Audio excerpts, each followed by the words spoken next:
첫 소식은 지방선거 관련 뉴스입니다. 6월 1일 지방선거를 앞두고 유의미한 지방의회 성적표가 공개됐습니다.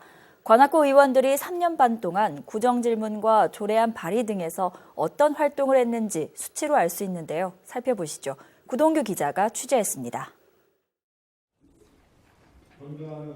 12개 시민단체가 모인 관악 공동행동이 관악구 의회 성적표를 발표했습니다. 의정평가단은 6대 9위회부터 평가를 시작했습니다. 이번 평가는 2018년 7월부터 2021년 12월까지 3년 반 동안 평가한 결과입니다.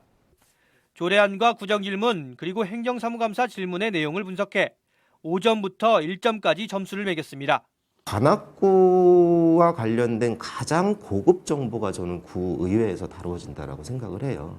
그런 거를 조금만 더 관심을 가지고 지켜보신다면은 주민으로서의 어떤 그 역량 플러스 주권자로서의 권한을 조금 더 행사할 수 있는 그런 많은 어떤 기반이 다져질 수 있지 않을까.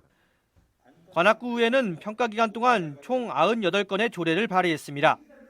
가장 많은 발의를 한 의원은 이기중 의원으로 관악구 아동학대 예방과 방지에 관한 조례 일부 개정 조례안 등 12건을 발의했습니다.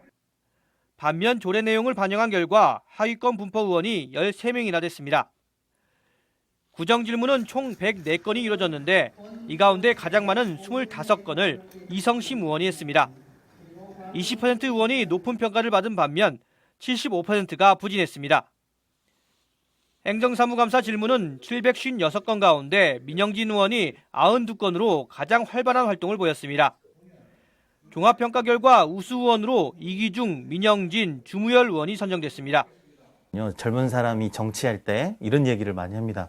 동네에서 술 먹고 돌아다니는 게 아니라 실력으로 성과로 평가받겠습니다. 이런 얘기를 많이 하는데 사실 필요하거든요. 동네에 계신 분들과 술도 먹고 이야기도 나누고 그분들과 소통하는 게 필요한 건데 코로나로 지난 몇 년간을 날려버려가지고 소통을 원활하게 못했던 게 사실 그게 가장 마음이 아쉽습니다.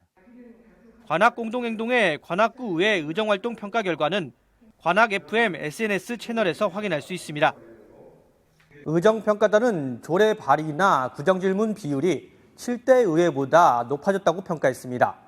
다만 조례나 구정질문이 한 건도 없는 의원이 7명이나 된다는 점은 아쉬움으로 남았습니다. HCN 뉴스 구동규입니다.